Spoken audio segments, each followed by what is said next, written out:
একটা প্রাইভেট কোম্পানিতে চাকরি করে একটা যুবক ছেলে, সে দৌড়াই আমার দেখে আসছে, আইসাই জড়ায় ধরে কাঁদতেছে। তাই বললাম কি হয়েছে বাপ কও? কয় হুজুর আমি রিলেশন করে বিয়ে করছি। রিলেশন মানে প্রেম, প্রেম করে বিয়ে করছি। এখন বিয়ে করলাম আজকে হুজুর 1 বছরের উপরে হয়, কিন্তু আমার বউ কোনোভাবেই আমার মা বাবার সামনেও যাইতে চায় না, তাদেরকে 1 গ্লাস পানিও আগায় দিতে চায় না কোনোভাবে হুজুর। আমি আমার সর্বোচ্চ অনুরোধ করছি, মা বাবার সামনে একটু কথাও বলতে চায় না। কয় যে সে কোনোভাবেই তার এক বক্তব্য যে সে আমার এই গোলামি করতে পারবে না, সে আমার এটারে গোলামি করে, এটা নাকি গোলামি করা। এখন আমি কি করব হুজুর? আমি কিছুই বুঝতেছি না। রাগ করে একদিন তালাক দিয়ে ফেলছি। এরপরে এখন আবার সে বলতেছে থাকবে, এখন আসে। এখন আমি কোনো সুখ পাইতেছি না, শান্তি পাইতেছি না, কোনো উন্নতি পাইতেছি না। তা আমি বললাম তালাকও দিলা, আবার এখন থাকো, আবার প্রেমও করলা, তোমার মা বাবারও খবর না। এত সদরবদ্ধ কথা বলি জিন্দিগিটা তো একটা সদরবদ্ধ বানাই লেছ। হ্যাঁ, যে মেয়েকে তালাক দিয়েছ, এবার তার প্রতি যদি তোমার 1000 ভালোবাসাও হয়, যে মেয়েকে তুমি তালাক দিছ, এবার যদি সে রাবেয়া বসরির মতো আচরণও করে, তারপরেও তো সে তোমার জন্য হারাম। হারাম তাইলে এখন তুমি এটা কি ইচ্ছা করো? এখানে কাহিনী বলো কেন বাপ? বগুড়া বাড়ি। তাইলে আমি তখন তাকে বললাম যে ভাইয়া, নাম বলে দিছি যে তুমি অমুকখানে যাইবা, একজন মুফতি সাহেবের কাছ থেকে লিখিত ফতুয়া নিবা এবং খুব দ্রুত গতিতে বিচ্ছিন্ন, নাইলে জীবনটা তোমার আরো ধুকে ধুকে একদিন পথের কাঙ্গাল হইয়া একদিন ভিক্ষার থালা হাতে নিয়ে আনবে। কারণ এত বড় হারাম করো না। এই জন্য ভাইয়া, তোমরা যদি আমার কাছে কেউ শুনতা, আমার জীবনে সব সময় আমার পকেটে ছেলেরা কাগজ দেয়, অনেক সময় অনেকখানি কত কিছু লেখে, আমার খাদেম যারা করে কত কিছু বলে। কি পরিমাণ এই হারাম সম্পর্কের কারণে প্রিয় ভাই, প্রথম তো মনে হয় ওই মেয়ে তোমারে ভালোবাসে, ওই মেয়ে তোমার সাথে প্রেম করে, সুন্দর সুন্দর কথা বলে, বিবাহের আগে তারও কোনো কিছু তোমার কাছে ভুল মনে হয় না, সেও তোমার কোনো কিছু ভুল মনে করে না। কিন্তু যেদিন থেকে বিবাহ হয়, সম্পর্ক ভালোবাসার পরে বিবাহ হয়, সেদিন থেকে দুনিয়াটা জাহান্নামের টুকরা হয়েছে। এজন্য দোস্ত আমার, কমপক্ষে আখেরাত তো আছেই, নিজের এই দুনিয়ার জীবনটা নষ্ট করো, জাহান্নামের টুকরা হয়ে যাবে। এটা জাহান্নামের টুকরা। কোন নারীর পিছনে, ছবির পিছনে, কোন জিনা ব্যভিচারের পিছনে, মোবাইলের এই অস্থির ছবির পিছনে আমার প্রিয় সন্তান জিন্দেগি নষ্ট করো না। এমন হায়াত শেষ করে দিও, এমন সুন্দর রাত আর পাবা না, এমন সুন্দর দিন আর পাইবা না, আর পাইবা না। কুরআনুল কারীমের মধ্যে আছে, আল্লাহ তাআলা বলেন কালিলাম মা তাযাক্কারুন। আল্লাহ তাআলার কথা থেকে উপদেশ গ্রহণ করে কম, কালিল। আল্লাহ তাআলা বলেন ওয়া কালিলুম মিন ইবাদিয়াশ শাকুর। আমার শুকরকারী বান্দা পরিমাণে কম, কালিল। এরকম বহু আয়াত আছে কোরআন শরীফ। কাম মিন ফিআতিন কালিলাতিন গালাবাত ফিআতান কাসীরা। আল্লাহ তাআলা বলেন কম সংখ্যক বহু বিজয় লাভ করে বহু সংখ্যকের উপর। তাহলে কমের প্রশংসা করছেন। ইন ইয়াকুম মিনকুম 20 সাবিরুন ইয়াগলিবু মিআতাইন। আল্লাহ তাআলা বলেন ঈমান আমলের উপরে মজবুত মুমিন যদি হয় 20 জন, তো কাফের মুশরিক দুশমন 200 জনের মোকাবেলায় বিজয় লাভ করে। তাহলে 20 জন কম, কমের প্রশংসা করছেন। এই জন্য কম কিংবা বেশি এটা মূল বিষয়। বেশি লোক হইলে সফল, কম হইলে ব্যর্থ, এরকম কথা কোরআন সুন্নাতে নাই, এমন কথা না। কোরআন শরীফে আছে সূরা ইয়াসিনের মধ্যে 3 জন রাসূল তিনজন রাসূল একটি অঞ্চলে আমাদের নবীজির আগে একটি এলাকায় মানুষকে ঈমানের দাওয়াত দিছে, কালেমার দাওয়াত, আল্লাহর দিকে ফেরাবার চেষ্টা করছে। তো তিনজন রাসূলের দাওয়াতে ঈমানদার হইছে ওনাদের পুরা মেহনতে একজন। মুমিন হইছে কয়জন? একজন। ওয়াজাআ মিন আকসাল মাদিনাতি রাজুল, একজন। তাইলে রাসূল তিনজন। ফাআযাযনা বিসালিসিন ফাকালু ইন্না ইলাইকুম মুরসালুন।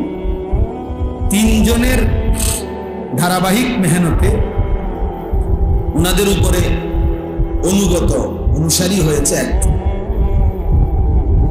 হাদিসের মধ্যে আছে আল্লাহ নবী সাল্লাল্লাহু আলাইহি ওয়াসাল্লাম বলছেন, ফাওয়াল্লাহি লা আন ইয়াহদিয়াল্লাহু বিকা রাজুলান ওয়াহিদান খায়রুল লাকা মিন হুমুরিন না'ম।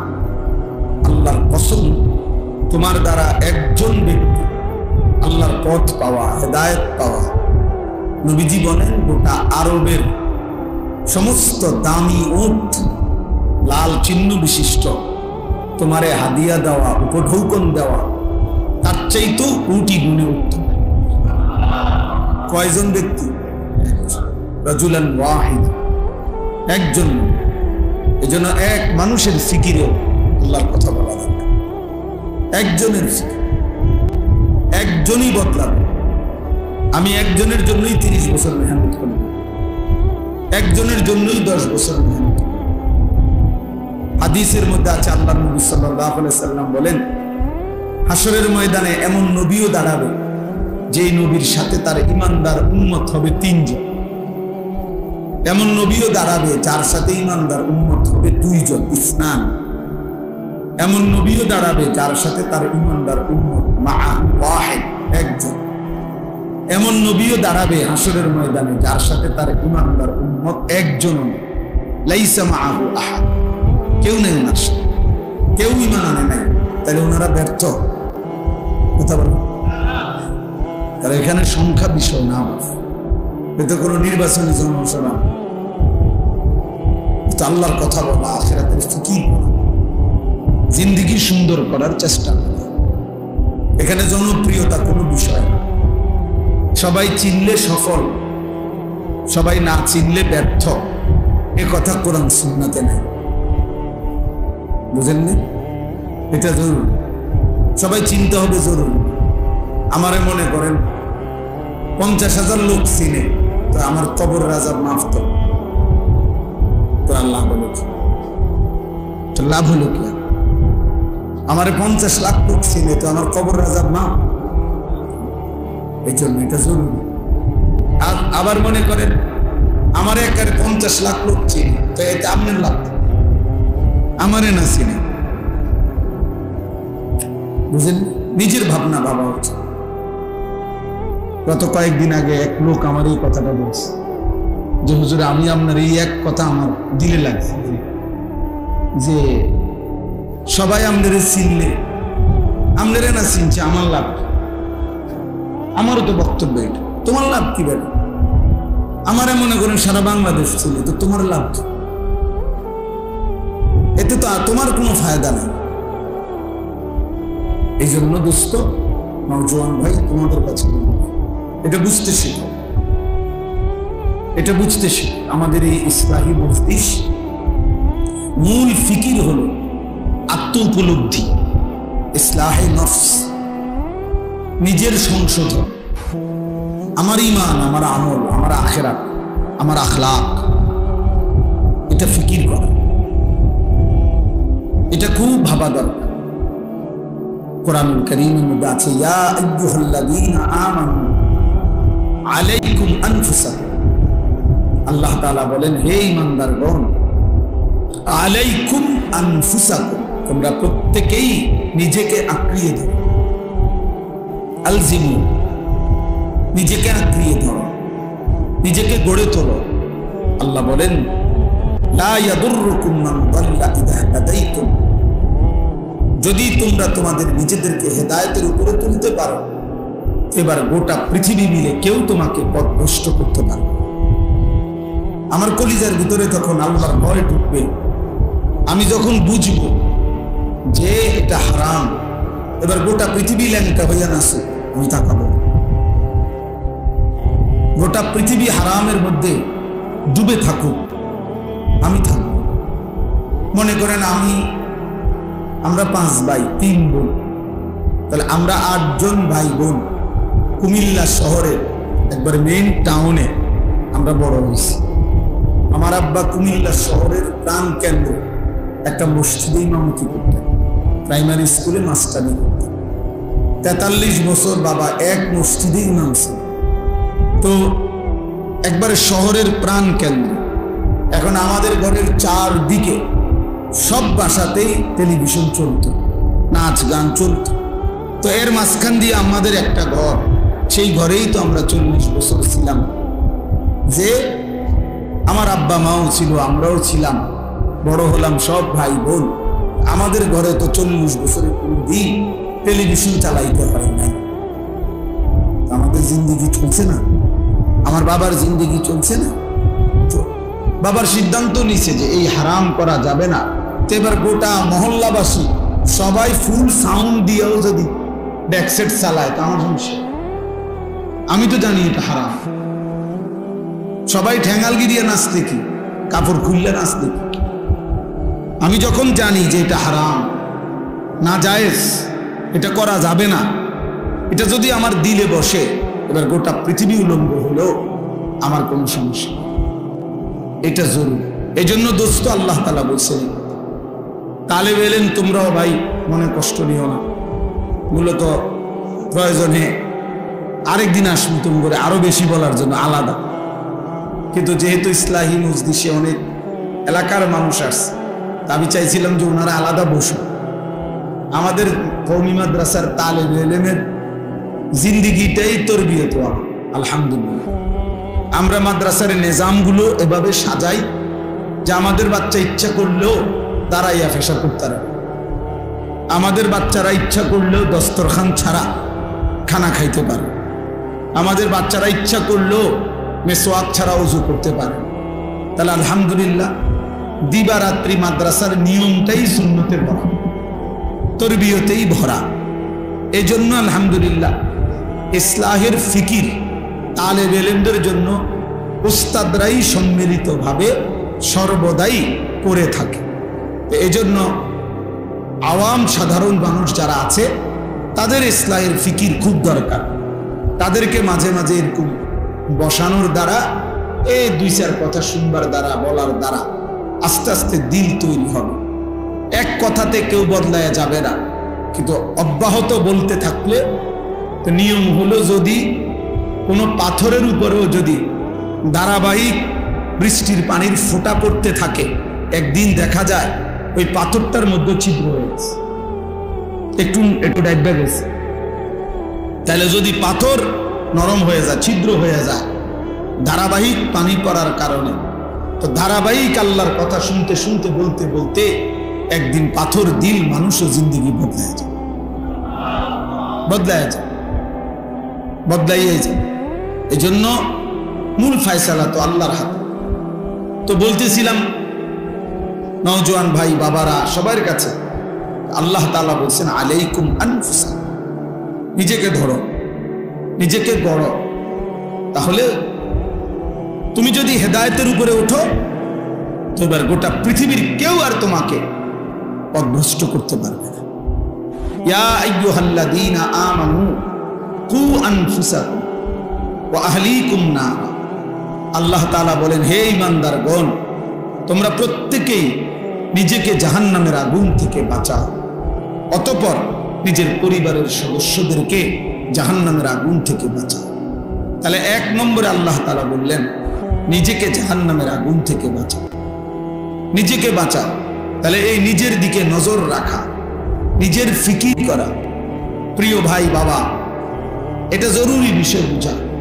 এতটুকু বিবেক যে আমার ভালো, আমি আনিসুর রহমান, আমার ভালো কোনটা, আমার কল্যাণ কিসে, আমার কামিয়াবি কিসের মধ্যে, কি করলে আমার সফলতা, কি করলে আমার ব্যর্থতা, আমার কি করা উচিত, আমার কি করা অনুচিত, কি করলে আমার আল্লাহ রাজি, কি করলে আমার আল্লাহ নারাজি। নিজের জন্য এদ্দুর যে বোঝে না, তার মতো পাগল মাতাল তার সিরা কোনো মানুষই তো না। তাই তো তুই বেটা পুরাই পাগল বেটা, মাতাল, তুই নিজের ভালোই বুঝ না, এদ্দুরও কি মানুষ বুঝে না? তোমার এই সারা রাত নারী দেখা, ছবি দেখা, মোবাইলে উলঙ্গ দৃশ্য দেখা, এটা যে তোমার জাহান্নামের আগুনের দিকে নিয়ে যাচ্ছে, বেওকুফ, এটাও বুঝো না? তোমার এই প্রতিদিনের বেনামাজি থাকা, প্রতিদিন আল্লাহকে সেজদা না করা, কোনোদিনও ফজরের নামাজ না পড়া, এটা যে তোমার জাহান্নামের দিকে নিয়ে যাচ্ছে, এর দুর্বুঝাও বুঝো না? আরে নিজের বুঝটা তো একটা কুত্তাও বোঝে, নিজের বুঝটা তো একটা শুকরও বোঝে, নিজের বুঝটা তো একটা সাপ বিচ্ছুও বোঝে বেটা। একটা কুত্তার দিকেও তো কেউ যদি লাঠি আলগি দেয়, কুকুর দৌড় মারে, কুকুর বোঝে এই লাঠি দিয়ে আমারে বাড়ি দিলে আমার ক্ষতি হবে, এই জন্য সে দৌড় মারে। তাহলে নিজেকে সেভ করা, নিজেকে রক্ষা করা, এতটুকু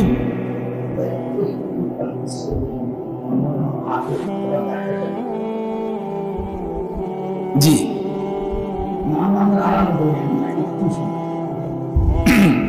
তাইলে এটা জরুরি যে এই কুকুরটা দৌড় দিল কেন, তাইলে সে বুঝছে যে এই লাঠিটা যেমনি তুলছে আমারে বাড়ি দিলে আমার ক্ষতি হবে। তাহলে নিজের বুঝ তো বেটাটা কুত্তাও বুঝে, তুমি যুবক এটাও বুঝলা না? 365 দিনে 16 বছর 18 বছর বয়সে কোনদিন ফজরের নামাজ খোদার এক বেটা, ছেলে অপদার্থ বেটা, নিষেধ করলাম না বেটা, মোবাইল আলগি দিত না, ফালতু কোথাকার বেটা।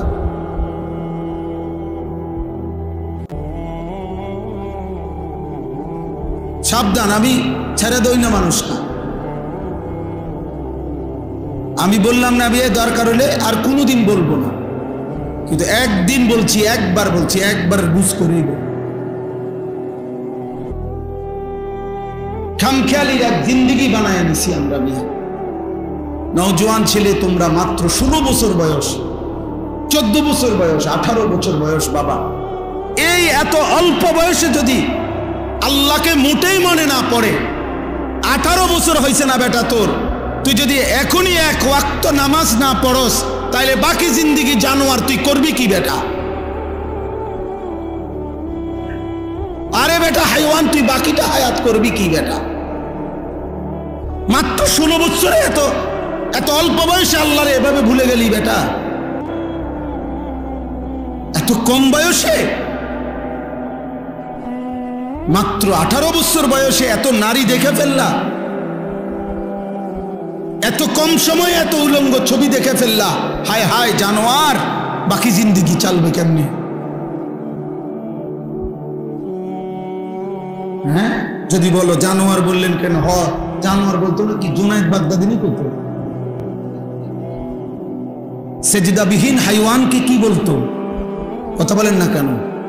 মনের ইচ্ছা মতো যে চলে, মনের চাহিদা মতো যে চলে, তাকে কোরআন কি বলছিল? তাকে কোরআন বলছে জানোয়ার, আমি বলবো না কেন? আরাআইতা মান ইত্তাখাযা ইলাহাহু হাওয়াহু আফা আনতা তাকুনু আলাইহি ওয়াকিলা আম তাহসাবু আন্না আকসারাহুম ইয়াসমাউনা আও ইয়াকিলুন ইনহুম ইল্লা কাল আনআম। আল্লাহ বলছে মনের চাহিদা মতো যে চলে বন্ধু, আমি আল্লাহ বলে দিলাম তার পরিচয় আর কিছুই নয়। ইন নাফিয়া, ইল্লা ইস্তিসনা, নফি ইস্তিসনা হসর বুঝায়, সীমাবদ্ধ, অর্থাৎ তার পরিচয় আর কিছুই নয়, আর কিছুই নয়, শুধুই আনআম, শুধুই চতুষ্পদ জন্তু, শুধুই জানোয়ার, শুধুই জানোয়ার, শুধুই জানোয়ার। তাহলে তুমি কার সিদ্ধান্তে চুল এমনে রাখলা? তোমার খেয়াল। তুমি কার সিদ্ধান্তে এক ওয়াক্ত নামাজ পড়ো না? তোমার মনের ইচ্ছা। তুমি কার সিদ্ধান্তে নারী দেখো, ছবি দেখো, উলঙ্গ দৃশ্য দেখো, তোমার মন চাইছে, তো এটারই তোকে জানো। আল্লাহ তাআলা তো এরই জানোয়ার বলছে যে তার মনের ইচ্ছা মতো চলে, যার মনের ইচ্ছা তার খোদা। বলো যুবক, বলো বাপ, তোমার কোন সৃষ্টিকর্তা আছে? থাকলে তিনি তোমাকে কিছু করতে বলে নাই? কোরআনুল কারীমের মধ্যে আরো সাংঘাতিক কথা আছে। সূরা আরাফের মধ্যে আছে ওয়াত্তাবা হাওয়াহু ফামাসালুহু কামাসালিল কালব। আমি প্রতিদিন এই আয়াত নাকি মাওলানা ডেইলি একবার হলো বলি। আল্লাহ কোরআনে বলছেন ওয়াত্তাবা হাওয়াহু, সে তার মনের চাহিদার অনুসরণ করেছে। আল্লাহ বলেন অতএব ফামাসালুহু, তার উদাহরণ কামাসালিল কালব, কুত্তার মতো। বুঝছো বাবা? মনের ইচ্ছা মতো যে চলে, খোদার কসম আল্লাহ তার উদাহরণ দিছে কি কামাসালিল। তা বলেন অর্থ কি? কালবুন অর্থ কি? কুত্তা বেটা। কোন ভিন্ন অর্থ নাই, এমন না যে আরো দুইটা অর্থ আছে। এটা বালাটা কইলাম, এমন তো ভিন্ন অর্থ নাই। কালবুনের অর্থ আরেকটা অর্থ আছে না? নাই তো। কালবুনের অর্থ তো সিংহ না, কুকুর। আল্লাহ বলেন ফামাসালু, এক বেঈমানের উদাহরণ দিতে গিয়ে আল্লাহ বলছে যে সে তার মনের চাহিদার অনুসরণ করেছে। ওয়ালাকিন্নাহু আখলাদা ইলাল আরদ, সে এই জমিনকে স্থায়ী মনে করে নিয়েছে। এই পৃথিবী, এই রং তামাশা, এই ফুর্তি, এটাই তার স্থায়ী। ওয়াত্তাবা হাওয়াহু, মনের চাহিদা মতো অনুসরণ করেছে। আল্লাহ বলেন তার উদাহরণ, তার দৃষ্টান্ত কামাসালিল কালব, কুত্তার মতো। ইন তাহমিল আলাইহি ইয়ালহাস আও তাতরুকহু ইয়ালহাস, কুকুরের স্বভাব। সে যদি তারে দৌড়ানি দেয় তাইলেও হাঁফায়, সে যদি দাঁড়াইয়া থাকে স্থির তাইলেও হাঁফায়। জিহ্বা লম্বা করে এমন করে, এটা কুত্তার স্বভাব। এই জন্য নাফরমান পেলেও অতৃপ্ত, না পেলেও। হাজার কোটি টাকার মালিক, তবুও তার তৃপ্তি হয় না। আবার কিচ্ছু নাই, তারও তৃপ্তি নেই। এই জন্য আমার বাপ, এটা ইসলাহি মজলিস, আমাদের প্রিয়, আমাদের শ্রদ্ধেয়। আমি আজকেও মৌলানা সাইফুল্লাহ ভাইয়ের কাছে বলতেছিলাম যে বাস্তবিক অর্থেই একেবারে কোন রকমের লৌকিকতা ছাড়া এ কথাই সত্য। ছোটবেলা থেকেই আমরা ছাত্র জীবনে যে মানুষটার ওয়াজ শুনতাম, আমরা কুমিল্লা টমসুম ব্রিজে নিচে বৈশা কুমিল্লায় বয়ান শুনতাম। কত সময় কতখানে এরকম মাটিতে বৈশা শ্রোতাদের সাথে ছোটবেলা থেকেই যার বয়ান শুনতাম, যিনি কোরআনুল কারীম তিলাওয়াত করলে পুরা মজমা একসাথে আল্লাহু আকবারের ধ্বনি দিয়ে উঠত। আহা, সেই মানুষ এখানে শুয়ে আছে, সেই মানুষ এখানে শুয়ে আছে। ছোটবেলায় আমরা যাদেরকে অনুসরণ করতাম, ভাবতাম তাকায় তাকায় যে হা এমন স্টেজ, কোনদিন যদি আমরা দুইটা লাইন বলতে পারতাম, আমাদের সেই রাহবার, বিশেষ করে আমরা যারা দুই চার শব্দ আল্লাহর কথা বলা আল্লাহ তৌফিক দিয়েছেন, আমাদের জন্য বাস্তবিক অর্থেই যিনি রাহবার ছিলেন, আমাদের সেই পরম শ্রদ্ধেয় আল্লামা হাফেজ জুবায়ের আহমদ আনসারী রহমতুল্লাহ আলাইহি। আমি আজকেও বলছি, শেষ ব্রাহ্মণবাড়িয়ার বাসায় আমি হুজুরের কাছে গেছি দেখা করতে। তো ওই সময় বাড়ির থেকে জাম পাঠাইছে, বড় বড়, হুজুরের বাড়ি থেকে ওই ব্রাহ্মণবাড়িয়ার বাসায়। তা আমার হুজুরে নিজের হাতে জাম খাওয়াইছে, বড় বড় মিষ্টি সুন্দর জাম। আমাদের ঢাকা বিয়াম মিলনায়তনে রাবেতাতুল ওয়াইজিনদের একটা সংগঠন হয়েছিল। এই সংগঠনে উদ্বোধনের সময় হুজুর বয়ান করছিল। আমাদের ওয়াইজদের, আমিও ছিলাম ওয়াইজ, বয়ান বক্তব্য দিচ্ছে। ওয়াইজিন সব বক্তারা বসছিল আমগরে হুজুরে। আমি ওই সময় হুজুরের শেষ বয়ান সরাসরি শুনছিলাম। ওই বয়ানে বলছে, আমার পুরো মনে আছে যে বক্তাদেরকে বলছে, বক্তারা আপনারা ওয়াজ এমন ওয়াজ হবেন না। হুজুরে ঘটনা বলছে যে কোন জায়গায় যে শুধুই টাকার জন্য ওয়াজ করবেন না। তো বলছে যে রাত্রেবেলা বক্তা ওয়াজ করে ওই বাড়িতে ছিল, সকালবেলা যাওয়ার সময় তারা একটা কম্বল সহ হুজুর যাইতেছে। তো তারা জিজ্ঞাসা করছে যে হুজুর আপনি যাবো কম্বল নেন না? তো আপনার গোহা দিয়ে গইনা চাইছি, পোষায় না, এই জন্য বুঝছি, চিন্তা করছি কম্বলটাও সাথে নেই, দুটোটা মিলে যদি কিছু। আমি নিজে শুনছি এমন বক্তা হয়ে না যে মানুষের কম্বল শুদ্ধ নেয় গা। আল্লাহ তাআলা তার খবরকে নূরে নূরে ভরপুর করে দেন। উদাহরণ দিতেন, অবাক সুন্দর করে বুঝাইতেন, বুঝানোর এক অসাধারণ যোগ্যতা, দক্ষতা আল্লাহ তাআলা ওনাকে দিয়েছেন। আলহামদুলিল্লাহ, আলহামদুলিল্লাহ। আল্লাহ তাআলা তার সন্তানদেরকে, তার এই মাদ্রাসাকে, স্বপ্নের এই প্রতিষ্ঠানকে কবুল করে নেন। তো প্রিয় ভাই, আমি দিল থেকে বলছি যে বাৎসরিক মাহফিল হোক, এবছর বাৎসরিক মাহফিলের দাওয়াতের জন্য আমারে বলছিল ওনারা, কিন্তু আমার বাৎসরিক মাহফিল যেদিন, ওই দিন আমার চট্টগ্রাম হাটহাজারীতে মাহফিল। বাংলাদেশের সবচেয়ে বড় একটা মাহফিল হয় চট্টগ্রামে, 3 দিন ব্যাপী আলামিন সংস্থার মাহফিল। ওই মাহফিল ওই আমারও দাওয়াত আছে। তো এই কারণে আমি বলছি আমি থাকতে পারব না, আমি এমনিতেই একটা ইসলাহি মজলিস করেন, আমি একদিন আপনাদের এখানে যাব। পরে আমি এই ডেটটা নিজের থেকে দিছিলাম। তা আমার আজকেও কথা, আলহামদুলিল্লাহ, মুরব্বী ওলামায়ে কেরাম, মাদ্রাসার আসাতেজায়ে কেরাম সবাই আছেন। ইনশাআল্লাহ আমি দিল থেকে বলি যে এখানে যেন 3 মাসে হোক, 2 মাসে হোক, ত্রৈমাসিক হোক, একটা ইসলাহি মজলিস, বছরে 4টা হোক, প্রয়োজনে 3টা ইসলাহি মজলিস হইল, একটা বাৎসরিক মাহফিল হইল। এইভাবে যেন ধারাবাহিকভাবে আমাদের হুজুরের আপনার স্মরণেই যেন এখানে যিনি সারা জীবন আল্লাহর কথা বলছেন, তার এই মাদ্রাসা মসজিদ থেকে যেন নিয়মিত আল্লাহর কথা, দ্বীনি বয়ানাত, এখান থেকে যেন ইসলাহি মজলিসটা ধারাবাহিক হয়।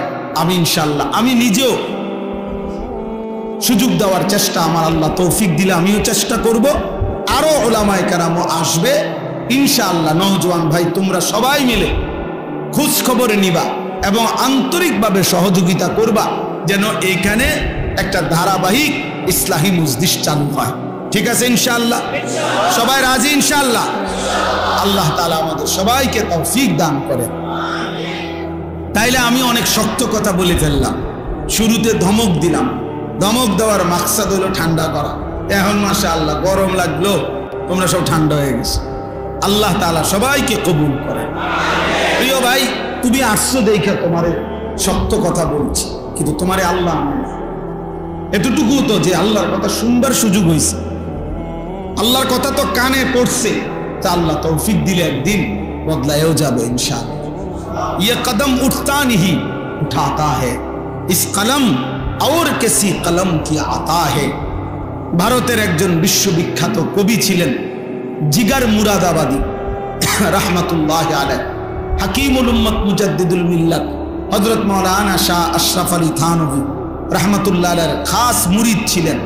উনি কবিতার মধ্যে লিখছিলেন যে এই কদম আল্লাহর পথে নিজে নিজে হাঁটে না, কোন এক অদৃশ্য মালিক তিনি হাঁটান।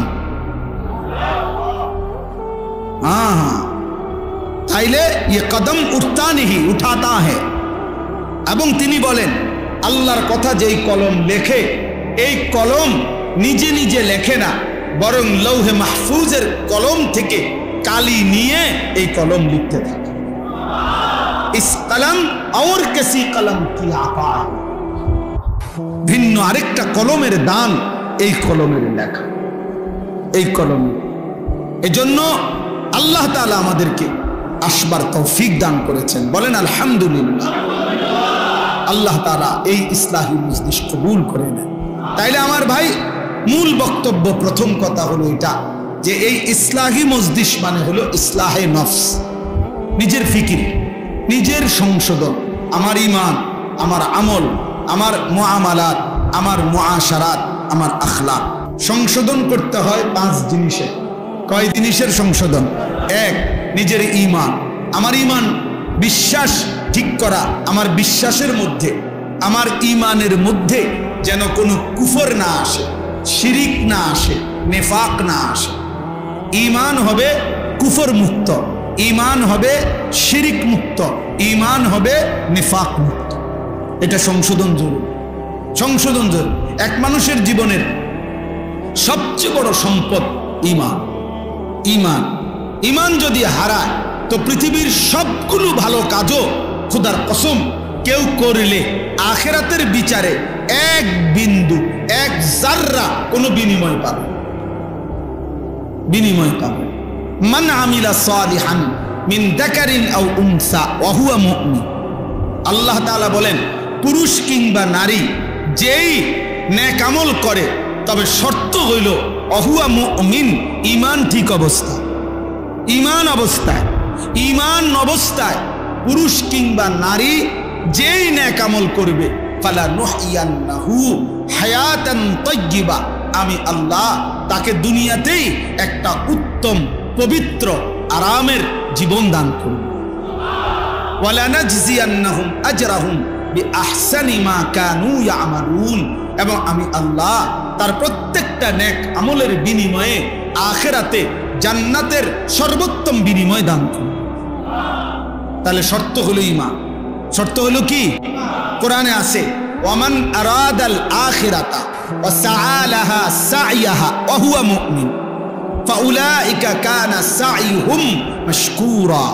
আল্লাহ তাআলা বলেন, তোমাদের মধ্য থেকে যারা যারা আখিরাত চায় এবং আখিরাতের জন্য, জান্নাতের জন্য সর্বোচ্চ মেহনত করে, ওয়া সাআলাহা সাইয়াহা, তার জন্য মেহনত করে, আমলের মেহনত, আল্লাহ বলেন ওহুয়া মুমিন। হ্যাঁ, শর্ত হলো ঈমান অবস্থা। ঈমান অবস্থায় আখিরাতের আশায় যে সর্বোচ্চ মেহনত করে, ফাউলাইকা কানা সাইহুম মাশকুরা। আল্লাহ তাআলা বলেন, তার প্রত্যেকটা মেহনত ঈমান ঠিক রেখে যাই করবে তাই আল্লাহর কাছে প্রশংসিত হবে, কৃতজ্ঞতার উপযুক্ত হবে। আল্লাহ তাআলা সেটা ধন্যবাদের সাথে গ্রহণ করে নেবে।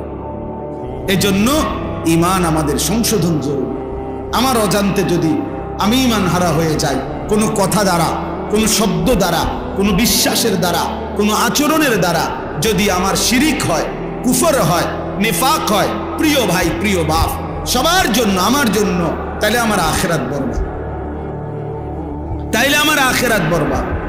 শিরিক মুক্ত ঈমান, শিরিক মুক্ত ঈমান জরুরি।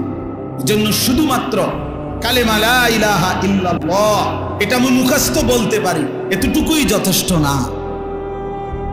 নবীজি সাল্লাল্লাহু আলাইহি সাল্লাম বলছে, আল ঈমানু বিদউন ওয়া সাবউনা শুবা। ঈমানের 70টার চাইতে বেশি শাখা প্রশাখা আছে, ডালপালা। তো মুহাদ্দিসিনে কেরাম, উলামায়ে কেরাম সর্বোচ্চ গবেষণা করে তারা বের করছে ঈমানের 77টা শাখা। কয়টা? তো ফাআফদালুহা কাউলু লা ইলাহা ইল্লাল্লাহ। ঈমানের সবচেয়ে বড় শাখা লা ইলাহা ইল্লাল্লাহ, এই কালেমাটা বলা। তাহলে এটা তো ঈমানের একটা শাখা বড়, কিন্তু বাকি 76টা, বাকি 76টা কই? তাহলে আমার খবর নেওয়া উচিত। আমার খুলনার হযরত, বাংলাদেশের অন্যতম একজন বুজুর্গ, করাচি হযরত রাহমাতুল্লাহ আলাইহির খলিফা হযরত মাওলানা মুফতি নুরুল আমিন সাহেব, হযরত বলেন যে একজন মানুষের একেবারে বইয়ের মতো কাগজের মধ্যে, লিফলেটের মধ্যে, হ্যান্ডবিলের মধ্যে নিজেরা 77টা ঈমানের শাখা লিখা উচিত এবং একটা একটা করে নিজের জীবনের সাথে মিলাইয়া টিক চিহ্ন দেওয়া উচিত, আছে কোনটা, নাই কোনটা। কি ভাই, উচিত না? এটা আছে কোনটা, নাই কোনটা, তাইলে না আমার ঈমান পূর্ণ হলো। এটা আমারও উচিত, এটা আপনাদেরও উচিত, এটা তালেব ইলমদেরও উচিত, এটা উস্তাদদেরও উচিত, এটা আলেমেরও উচিত, এটা আওয়ামেরও উচিত। ঈমান বুঝাই দিতে হবে আল্লাহকে। হাদিসের মধ্যে আছে সাহাবায়ে কেরাম হযরত জুনদুব ইবনে আব্দুল্লাহ তিনি বলেন আমরা কিশোর ছিলাম, উনি কিশোর বয়সী সাহাবী 14-15 বছরের। উনি বলেন আমরা কয়েকজন কিশোর নবীজির কাছে লম্বা সময় কিছুদিন অবস্থান করলাম। কুন্না মা'আন নবী সাল্লাল্লাহু আলাইহি সাল্লাম ওয়া নাহনু হাযাবিরা। হাযাবিরাতুন শব্দের অর্থ হলো করিবুল বুলুগ, যে বালেগ হওয়ার কাছাকাছি কিশোর, এই বয়সী মনে করো 13-14 বছর। তো তিনি বলেন এই বয়সেই আমরা নবীজির কাছে কিছুদিন ছিলাম, থাইকা কি করলাম, কি করছি আমরা। তো আল্লাহর নবী সাল্লাল্লাহু আলাইহি সাল্লামের সাহাবী বলেন জুনদুব, তিনি বলেন ফাতাআল্লামনাল ঈমান, আমরা নবীজির কাছে ঈমান শিখলাম, ঈমান শিখলাম। এজন্য প্রিয় ছেলেরা, বাবা বহুত শুকরিয়া তোমাদেরকে। প্রিয় ভাই, তোমরা যেভাবে আসছো আল্লাহর ঘরে বসছো, দোস্ত আমার নষ্ট হইও না, আখিরাত বরবাদ করো না।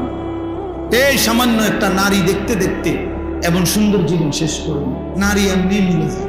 তুমি যেটা এই আজকে 27 বছর যে নারী দেখো, ছবি দেখো, উলঙ্গ দৃশ্য দেখো, নারীর জন্য এত অস্থির, এটা এমনি মিলে যায়। আমরা এমনি বিয়ে করেছি, হারাদিন কুত্তার মতো বেডির পিছনে আটান লাগছে না, আমরা এমনি বিয়ে করে ফেলছি। টাইম হয়েছে তো বাপ মা মেয়ে দেখছে তো বিয়ে হয়ে গেছে, এটা কোনো আশ্চর্য কিছু না। এই পৃথিবীতে একটা সহজ বিষয়। তাই জন্য নারীর জন্য, ছবির জন্য, নর্তকীর জন্য এমন সুন্দর হায়াত কেন নষ্ট করে দিবা বাবা? কেমনে নষ্ট করে দিবা ভাইয়া? আজকে বিশ্বাস করেন না, আজকে আমি ক্যান্টনমেন্টে যুবক, শুনো ভাইয়া, আমার জিন্দিগি ছেলেদেরকে নিয়ে, আমার রাত ছেলেদেরকে নিয়ে, আমার দিন ছেলেদেরকে, এই কিশোর যুবক ছেলে মেয়ে ভালো হবে, সুন্দর হবে, এটা আমার একটা ফিকির আর কি। আজকেও আমি ক্যান্টনমেন্টে, আমি হজ্জে সফরে যাব, আমার বুধবারে ফ্লাইট, তো আমি কেনাকাটার জন্য গেছি। একটা প্রাইভেট কোম্পানিতে চাকরি করে একটা যুবক ছেলে, সে দৌড়াইয়া আমার দেখে আসছে, আইসাই জড়ায় ধরে কাঁদতেছে। তাই বললাম কি হয়েছে বাপ কও? কয় হুজুর আমি রিলেশন করে বিয়ে করছি। রিলেশন মানে প্রেম, প্রেম করে বিয়ে করছি। এখন বিয়ে করলাম আজকে হুজুর 1 বছরের উপরে হয়, কিন্তু আমার বউ কোনোভাবেই আমার মা বাবার সামনেও যাইতে চায় না, তাদেরকে 1 গ্লাস পানিও আগায় দিতে চায় না কোনোভাবে হুজুর। তো আমি আমার সর্বোচ্চ অনুরোধ করছি, মা বাবার সামনে একটু কথাও বলতে চায় না। কয় যে সে কোনোভাবেই, তার এক বক্তব্য যে সে আমার এই গোলামি করতে পারবে না, সে আমার এটারে গোলামি করে, এটা নাকি গোলামি করা। এখন আমি কি করবো হুজুর? আমি কিছুই বুঝতেছি না। রাগ করে একদিন তালাক দিয়ে ফেলছি, এরপরে এখন আবার সে বলতেছে থাকবে, এখন আসে, এখন আমি কোনো সুখ পাইতেছি না, শান্তি পাইতেছি না, কোনো উন্নতি পাইতেছি না। তা আমি বললাম তালাকও দিলা, আবার ওখান থাকো, আবার প্রেমও করলা, তোমার মা বাবারও খবর না, এত সতর্কতা কথা বলি জিন্দিগিটা তো একটা সতর্কতা বানাই লেছ। হ্যাঁ, যে মেয়েকে তালাক দিয়েছ, এবার তার প্রতি যদি তোমার হাজার ভালোবাসাও হয়, যে মেয়েকে তুমি তালাক দিছ, এবার যদি সে রাবেয়া বসরির মতো আচরণও করে, তারপরেও তো সে তোমার জন্য হারাম। হারাম তাইলে এখন তুমি এটি ইচ্ছা করো, এখানে কাহিনী বলো কেন বাপ? বগুড়া বাড়ি। তাইলে আমি তখন তাকে বললাম যে ভাইয়া, নাম বলে দিছি যে তুমি অমুকখানে যাইবা, একজন মুফতি সাহেবের কাছ থেকে লিখিত ফতুয়া নিবা এবং খুব দ্রুত গতিতে বিচ্ছিন্ন, নাইলে জীবনটা তোমার আরো ধুকে ধুকে একদিন পথের কাঙ্গাল হইয়া একদিন ভিক্ষার থালা হাতে নিয়ে নিবে। কারণ এত বড় হারাম করো না। এজন্য ভাইয়া, তোমরা যদি আমার কাছে কেউ শুনতা, আমার জীবনে সব সময় আমার পকেটে ছেলেরা কাগজ দেয়, অনেক সময় অনেকখানে কত কিছু লেখে, আমার খাদেম যারা ওরা কত কিছু বলে, কি পরিমাণ এই হারাম সম্পর্কের কারণে। প্রিয় ভাই, প্রথম তো মনে হয় ওই মেয়ে তোমারে ভালোবাসে, ওই মেয়ে তোমার সাথে প্রেম করে, সুন্দর সুন্দর কথা বলে, বিবাহের আগে তারও কোনো কিছু তোমার কাছে ভুল মনে হয় না, সেও তোমার কোনো কিছু ভুল মনে করে না, কিন্তু যেদিন থেকে বিবাহ হয়, সম্পর্ক ভালোবাসার পরে বিবাহ হয়, সেদিন থেকে দুনিয়াটা জাহান্নামের টুকরা হয়ে যায়। এজন্য দোস্ত আমার, কমপক্ষে আখেরাত তো আছেই, নিজের এই দুনিয়ার জীবনটা নষ্ট করো, জাহান্নামের টুকরা হয়ে যাবে, এটা জাহান্নামের টুকরা। কোন নারীর পিছনে, ছবির পিছনে, কোন জিনা ব্যভিচারের পিছনে, মোবাইলের অস্থির ছবির পিছনে আমার প্রিয় সন্তান জিন্দেগি নষ্ট করো না। এমন হায়াত শেষ করে দিও না, এমন সুন্দর রাত আর পাবা না, এমন সুন্দর দিন আর পাইবা না, আর পাইবা না। কিশোর যৌবন এমন একটা সময়, আমার কাছে কিতাব আছে, ওই ইউসুফ ভাই এই কিতাব দিছে, গত কিছুদিন আগেও দিছে, ওইখানে লিশাবাবে ফাকাত, যুবকদের জন্য একটা আরবি কিতাব। তো এখানে লিখছে উনি যে, হে যুবক, মনে রেখো, আল্লাহ বলে দিছে যে যুবক হলো বাইনা দুফাইনে, আশ-শাবাবু বাইনা দুফাইন। একজন যুবক, একজন কিশোর, সে হলো দুই দুর্বলতার মাঝখানে। অর্থাৎ আল্লাহুল্লাযী খালাকাকুম মিন দুফিন, আল্লাহ বলেন আমি মানুষকে সৃষ্টি করেছি দুর্বল অবস্থায়। যখন সে শিশু তখন সে দুর্বল। সুম্মা জাআলা মিন বা'দি দুফিন কুওয়াতান, অতঃপর আমি আল্লাহ সেই দুর্বলতার পরে তাকে দিয়েছি শক্তি। কুওয়াতান মানে শক্তি, কুওয়াত মানে কি? শক্তি মানে যৌবন। সুম্মা জাআলা মিন বা'দি কুওয়াতিন দুফান ওয়া শাইবা, পুনরায় আবার সেই শক্তির পরে আবার দিয়ে ফিরাইয়া দিছি দুর্বলতা এবং বৃদ্ধকালীন অবস্থা। তাইলে বৃদ্ধকালটাও দুর্বল, শিশুকালটাও দুর্বল, তাহলে শক্তি কেবল যৌবন। এজন্য তিনি বলছে, হে যুবক, তোমার ওই দিকেও পার করে আসছো যেটা, সেটাও দুর্বল। তুমি সামনে যেটার মুখোমুখি হইতেছ, হয় মৃত্যু আর নাই তো বৃদ্ধ, সেটাও দুর্বল। শক্তি কেবল এখন, কাজ করলে এখনই করো, জীবন গড়লে এখনই গড়ো, নিজেকে সাজাইলে এখনই সাজাও, ভালো কিছু করলে এখনই করো, পরে আফসোস করো। একটা যুবক হলেও আমার কথা মনে রাখো, নিজেকে বদলাও, চেঞ্জ করো। এই চুল বদলাও ভাইয়া, এই মুসলমানের চুল না। হাসো না ভাই, হাসো না, হাসা উড়াইয়া দিও না। তোমার ভিতরে যদি রক্ত থাকে, তোমার ভিতরে যদি কালেমা থাকে, তুমি যদি কোনো মুসলমান মার দুধ খায়া থাকো, তাহলে ইহুদি ইসরায়েলের ওই কুত্তারা প্রতিদিন তোমার মাকে হত্যা করে, বোনকে হত্যা করে, তোমার এতিম ভাইকে হত্যা করে, এতিম কুলের বাচ্চাকে যারা বোমা মেরে উড়ায় দেয়, ওই কুত্তারা, ওই বেঈমানদের ডিজাইন হলো এই চুলগুলো। আল্লাহর কসম, খোদার কসম, এগুলো সব ইসরায়েলি মডেল, সরাসরি বেঈমানের মডেল, অন্য কোন দেশেরও না, সরাসরি ইসরায়েলের।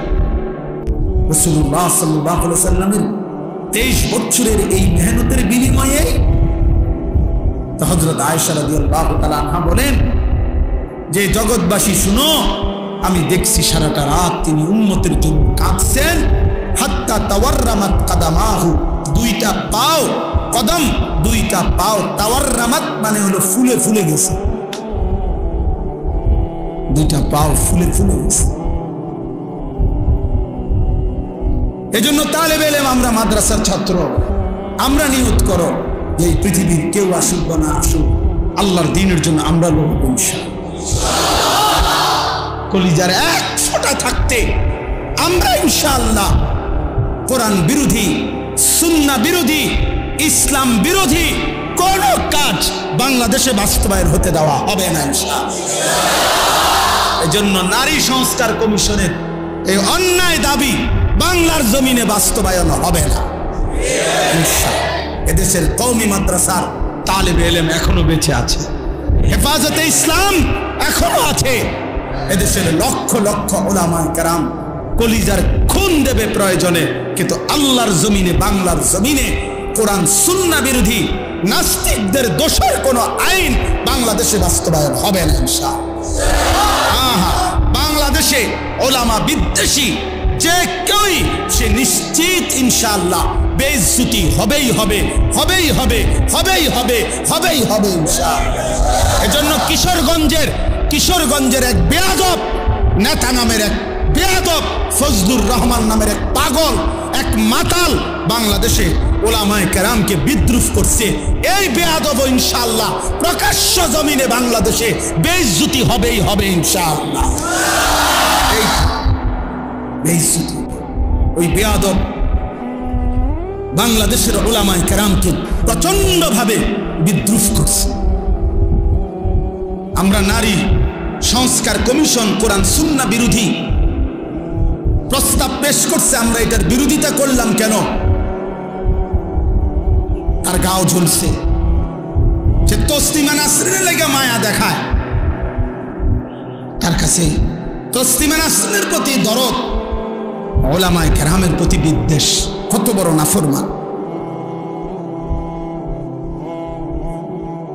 এই জন্য যুবক ভাই, আমার কথা আমি লম্বা করব না, আমি এটা বুঝাইতে চাই যে আল্লাহর নবী সাল্লাল্লাহু আলাইহি ওয়াসাল্লাম অনেক কষ্ট করে 23টা বছর নবী সাল্লাল্লাহু আলাইহি সাল্লাম হাসরের ময়দানে নবীজি উম্মতের আমলনামা দেখবে। ভাইয়া, আমলনামা দেখবে, নবীজি দেখবে।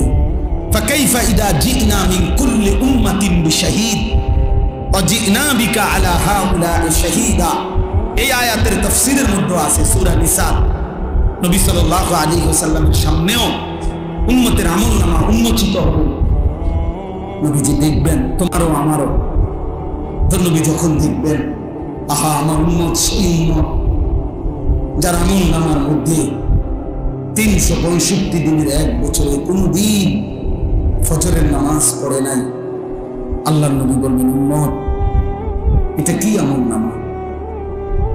আমার 23 বছরের চোখের পানি, আমার তায়েফের রক্ত, আমার দান শহীদ করা উহুদের রক্ত, আমি ক্ষুধার কষ্টে পেটে 2টা পাথর বাঁধছিলাম, আমি রক্তের উপরে উহুদের প্রান্তরে গড়াগড়ি খাইছিলাম,